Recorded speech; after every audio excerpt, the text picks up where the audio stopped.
एक गांव में एक बनिया रहता था। उसका नाम लालचंद था। वह सीधे सादे गांव वालों से पैसे ऐंठने की तरकीब लगाता रहता था। एक दिन उसकी दुकान पर एक किसान आया। लाला जी, मुझे घर का सामान चाहिए।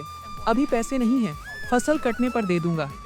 लेकिन फसल तो 2 महीने बाद कटेगी, तब तक तो मेरा ब्याज कौन देगा? एक काम कर दो, महीने का राशन ले जा और फसल का आधा मुझे दे देना। किसान मान जाता है। लालचंद उससे कागज पर अंगूठा लगवा लेता है। 2 महीने बाद जब फसल कट जाती है तो लालचंद अपना हिस्सा लेने पहुंच जाता है। लाला जी, फसल तो बहुत अच्छी हुई है। अगर मैं आधी फसल बेच दूं तो 6 महीने का राशन आ जाएगा। आप 2 महीने के हिसाब से फसल ले लीजिए। तुझे पता है, जब तूने कागज पर अंगूठा लगाया था तब तेरी फसल कच्ची थी। मैं दिन रात दुआ मांग रहा था, तब अच्छी फसल हुई। अब ये आधी फसल मेरी है, चाहे वह 6 महीने के बराबर हो या 1 महीने के। अगर फसल खराब हो जाती तो क्या तू मुझे पैसे देता? लालचंद आधी फसल गाड़ी में लाद कर अपने घर चला जाता है। किसान सिर पकड़कर बैठ जाता है।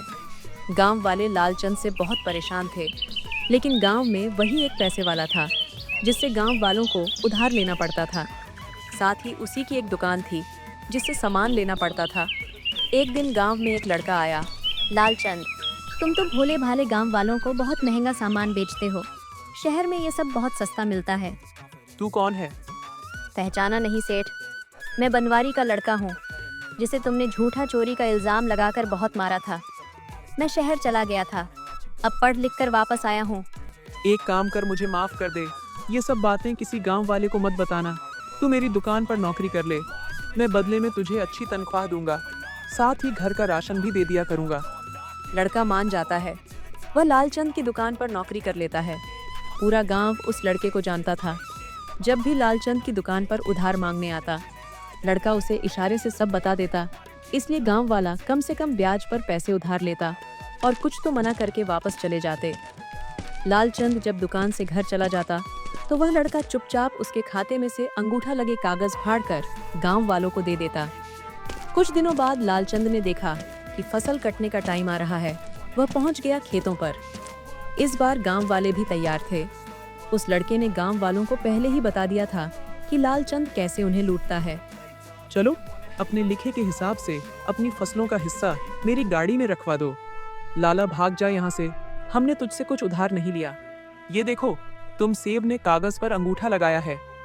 सब गांव वाले हंसने लगते हैं। लालचंद जब खाता देखता है तो उसमें एक भी अंगूठा लगा कागज नहीं होता। तभी वह लड़का पीछे से आ जाता है। सेठ जी, बहुत लूट लिया तुमने गांव वालों को।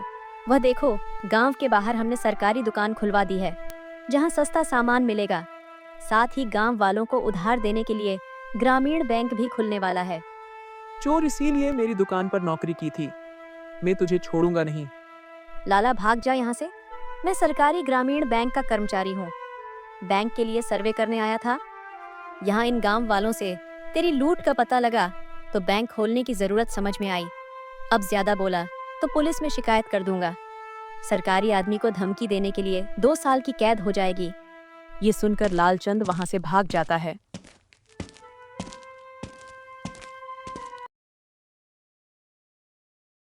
प्रिया सुबह से ही घर की साफ सफाई में लग गई। उसने उठते ही पूरे घर की सफाई की और उसके बाद नहाकर पूजा की।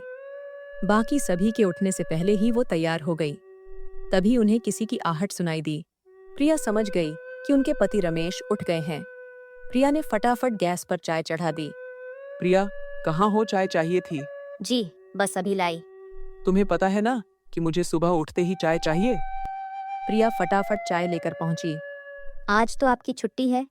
आज घर में बहुत काम है, इसलिए मैंने सुबह चाय नाश्ते में न लगकर फटाफट सारी सफाई कर डाली और नहा धोकर पूजा भी कर ली।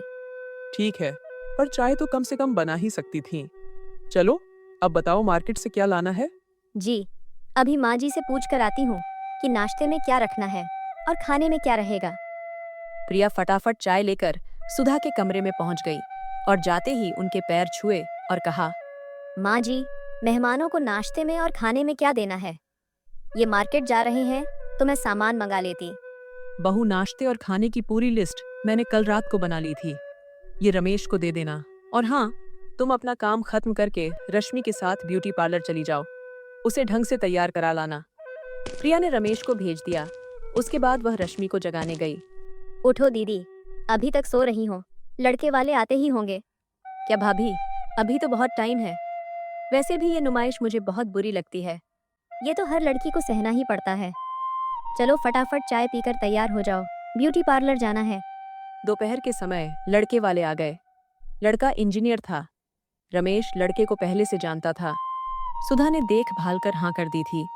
सुधा किचन में गई और प्रिया से पूछा, तुम्हें लड़का कैसा लगा? माँ जी वैसे तो सब ठीक है, लेकिन इनका स्वभाव कुछ पसंद नहीं आ रहा है। आप ठीक से बात कर लीजिएगा। मेरा मतलब है, दहेज वगैरह की क्या डिमांड है? बात तो रमेश ने पहले ही कर रखी है। ये कह रहे हैं कि कुछ नहीं चाहिए, जो चाहें अपनी लड़की को दे देना। चलिए माँ जी, वहीं देखते हैं क्या बात हो रही है। लड़के के पिताजी कहते हैं, आपकी लड़की हमें पसंद है, आप बताइए। हमें भी आपका लड़का पसंद है। हम शादी का मुहूर्त निकालकर आपको खबर कर देंगे। अंकल जी बुरा ना माने तो एक बात पूछें। हाँ बेटा, पूछिए। आपकी कोई डिमांड हो तो अभी बता दीजिए। नहीं बेटा, हमें कुछ नहीं चाहिए। बाकी आप समझदार हैं, जो चाहें अपनी बेटी को दे दीजिएगा। जी, हम तो 1 रुपये की शादी करना चाहते हैं।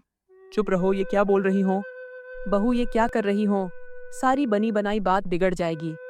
ये क्या मजाक है भला? आज के जमाने में 1 रुपये में शादी होती है कहीं?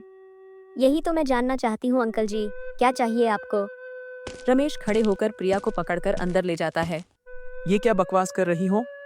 तुम्हें नहीं पता, आजकल ऐसे ही कहते हैं, हमें कुछ नहीं चाहिए, फिर धीरे धीरे इनकी डिमांड शुरू हो जाएगी। मेरी बात माने तो ये रिश्ता मत कीजिए। तभी सुधा अंदर आती है। रमेश, इसे चुप कराओ, बड़ी मुश्किल से एक रिश्ता मिला है, उसे भी ये बर्बाद कर देगी। रमेश उसे डांट कर चुप रहने को कहता है। रिश्ता पक्का हो जाता है। 4 महीने बाद शादी का मुहूर्त निकलता है। एक दिन रमेश सुबह काम पर जाने के लिए तैयार हो रहा था। तभी लड़के के पिता का फोन आ जाता है। बेटा, हम यह जानना चाह रहे हैं कि आप लोगों का क्या बजट है शादी का। जी, आप चिंता न करें, हम ठीक ठाक शादी कर देंगे।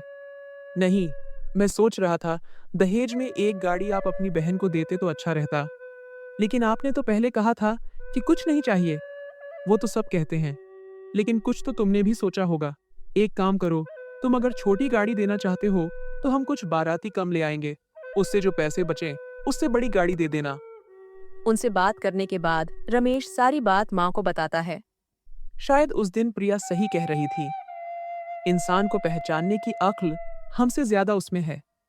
ठीक है, ये पहली डिमांड है, पूरी कर देते हैं, आगे से ध्यान रखेंगे। लेकिन बात यही नहीं रुकी। जैसे जैसे शादी का दिन नजदीक आता जा रहा था, उनकी डिमांड बढ़ती जा रही थी। रमेश एक दिन घर पर बैठा था। बेटा, क्या बात है? लड़के वालों ने फिर कोई डिमांड रख दी?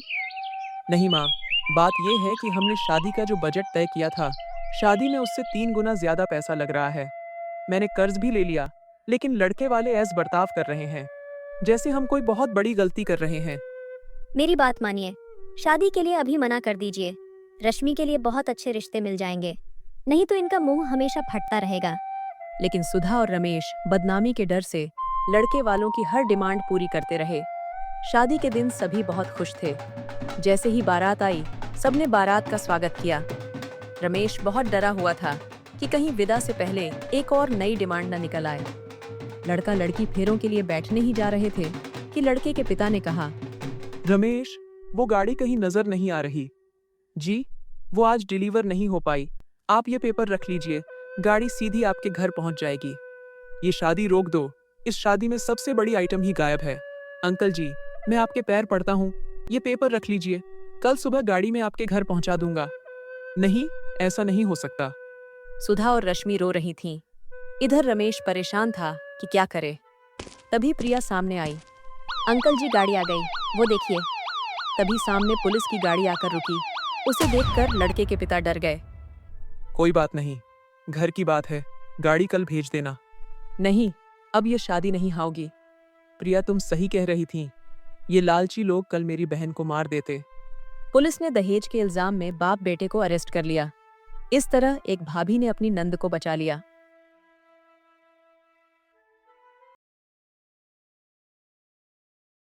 निशा एक छोटे से गांव में रहती थी। वह एक साधारण लड़की थी। लेकिन उसके सपने बड़े थे। गांव के लोग अक्सर कहते, गांव की लड़की हो, घर का काम करो और बस शादी के बाद ससुराल जाओ। लेकिन निशा के मन में कुछ और ही चल रहा था। निशा को पढ़ाई का बहुत शौक था। वह घंटों किताबों में खोई रहती और बड़े शहरों की कहानियां पढ़ती। उसका सपना था कि वह एक दिन शहर जाए और बड़ी नौकरी करे, पर उसके पिता के पास इतने पैसे नहीं थे कि उसे आगे पढ़ा सकें। एक दिन गांव के पास एक सरकारी कैंप आया। वहां पर लड़कियों की शिक्षा के लिए योजनाओं की जानकारी दी जा रही थी। निशा ने साहस किया और वहां गई। उसने अपनी स्थिति बताई और मदद मांगी। अधिकारियों ने उसकी लगन देखी और निशुल्क पढ़ाई का अवसर दिया। निशा दिन रात मेहनत करती रही। गांव वाले अब भी कहते, लड़कियों का क्या, पढ़ाई लिखाई का कोई फायदा नहीं। लेकिन निशा ने किसी की नहीं सुनी। कुछ सालों बाद निशा ने शहर की एक बड़ी कंपनी में नौकरी पा ली। जब वह पहली बार गांव लौटी तो उसने सभी को मिठाई बांटी और कहा, अगर सपने देखो और उन्हें पूरा करने की कोशिश करो तो कुछ भी नामुमकिन नहीं। उस दिन से गांव की कई लड़कियों ने निशा को अपना आदर्श मान लिया। निशा ने साबित कर दिया कि एक छोटे से सपने को बड़ी हकीकत में बदलने के लिए हिम्मत और मेहनत ही सबसे बड़ा हथियार है।